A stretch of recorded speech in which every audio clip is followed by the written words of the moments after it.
Greetings fellow mages, Exalt here, back again with another Magic Manastrike video.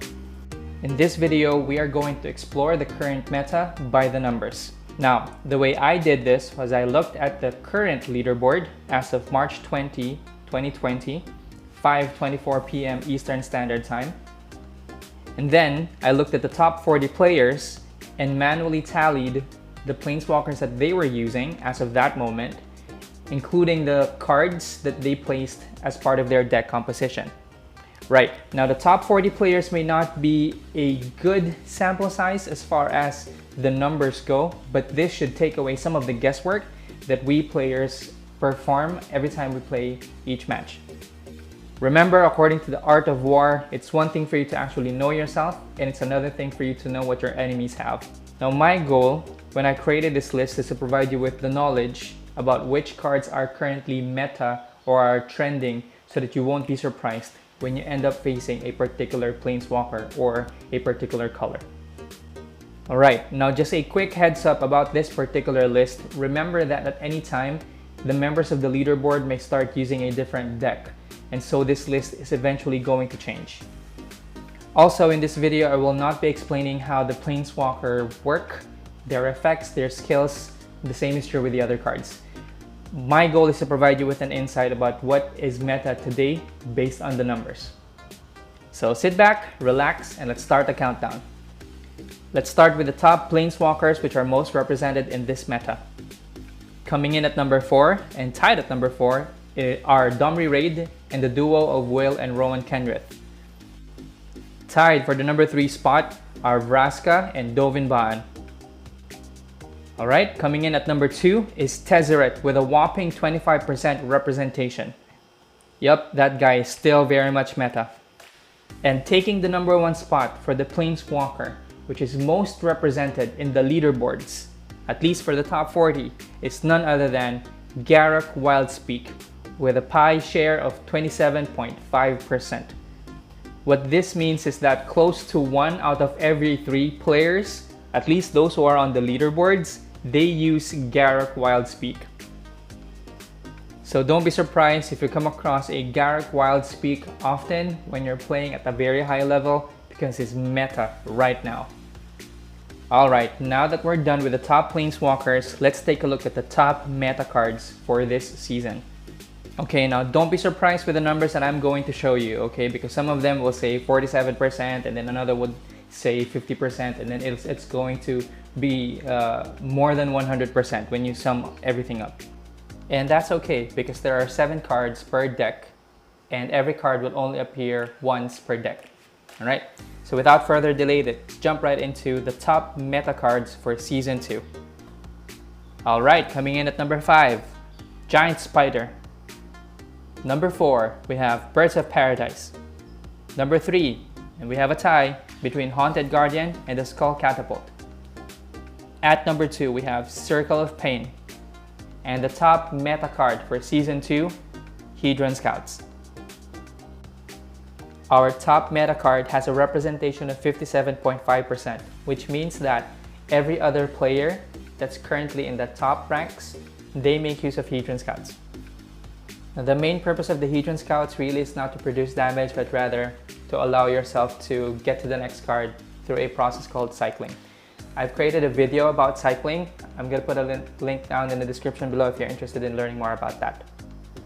Okay, up next we're going to take a look at the cards per color. We'll have a total of 6 categories. We have colorless, red, blue, black, green, and white. Alright, let's start with the colorless cards.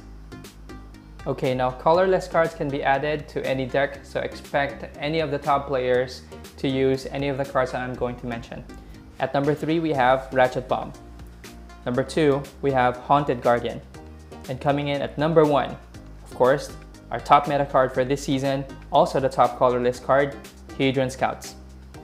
Alright, now let's take a look at the top white cards. Now, white is not very well represented in this meta, so I only have a couple in my list. So tied for the second spot would be Honor of the Pure and Blinding Mage. And taking the top spot for the most common or the meta white cards are Core Entangler and Angel of Renewal. Looking at our top red cards, coming in at number 3, we have Hell Rider. At number 2, we have Shivan Dragon. And the top red card for this season is the Fire Shrine Keeper. Let's continue our countdown by taking a look at the top blue cards. At number 3, we have Aether Squall Ancient. At number 2, we have Hysterical Blindness. And number 1, Retraction Helix. And now let's take a look at the top green cards for this meta. Coming in at number 3, we have Vengevine. At number 2, Giant Spider. And our top green card for this meta, Birds of Paradise. Alright, and for our final color, I'm gonna start with an honorable mention. So our top black cards for this season, coming in at number 4, and tied at number 4, you have River Demon and Giraffe's Messenger. At number 3, we have your Carrion Crow. Number 2, Skull Catapult. And our top black card for this season is Circle of Pain. Alright, so what do you think about the list? Did anything come across as surprising? Right, now although we use the top players as a way to measure what's currently meta by the numbers, right?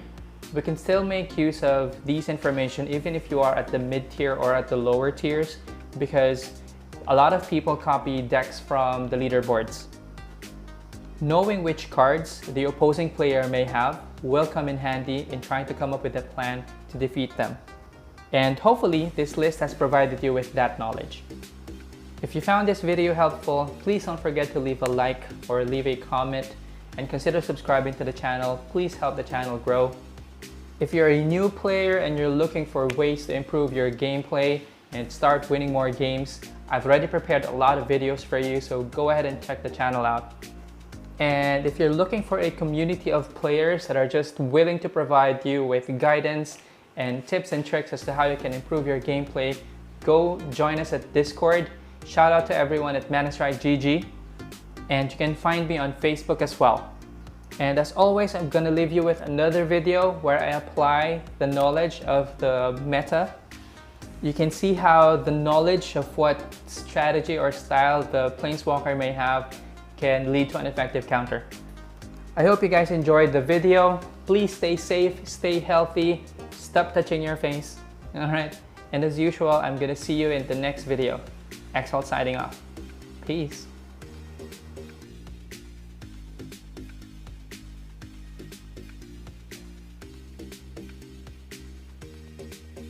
Alright, so as promised, this is the video. I already know that the Johnny is not well represented in this meta. I already did the numbers, right? And I know exactly what I'm going to need in order for me to counter him.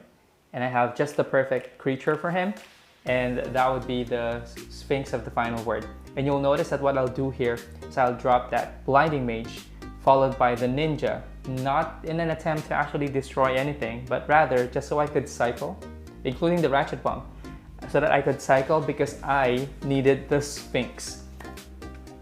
Because that's what I'm going to use to counter everything. Just like that. It stopped him on his tracks. And this push is not going to be a winning push for him. And he does not have enough mana to actually defend. This is where we drop the Ninja up close. And just like that, in less than 1 minute, we're done with the first tower. And all because I understand what this guy is doing. And notice that this Calm right here, I know exactly what he's trying to do. He's trying to save his mana so that he can drop the creatures the same way he tried to do it earlier. But I've already cycled my cards. And I already have the Sphinx. So now all that I'm waiting for is for him to actually drop his big creatures, starting with the Emeria Angel and then the Knight. And here comes the Sphinx. That's the second attempt. Same thing. So knowing what cards your opponents are going to play, it's going to give you that confidence, right? Knowing that you can counter them.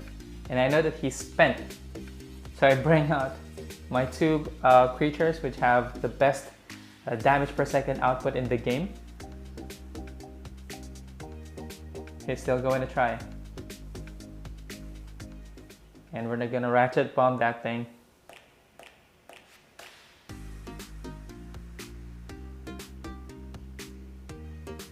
He's gonna try one more time. And here comes the Sphinx. And that's the power of cycling. If you guys are interested in learning how I do my cycles, or how you can properly do your cycling, go ahead and watch the video that I've placed in the description. And at this point, he already has full mana, but he knows exactly that I'm going to counter him again anyway, so no reason. And this is not overkill. This is simply me trying to be respectful by not making him feel diminutive or puny, right? So we're still gonna give him our best, and that's how we win. All right, I'll see you guys in the next video. XL signing off. Again, stop touching your face. Be corona free. Peace.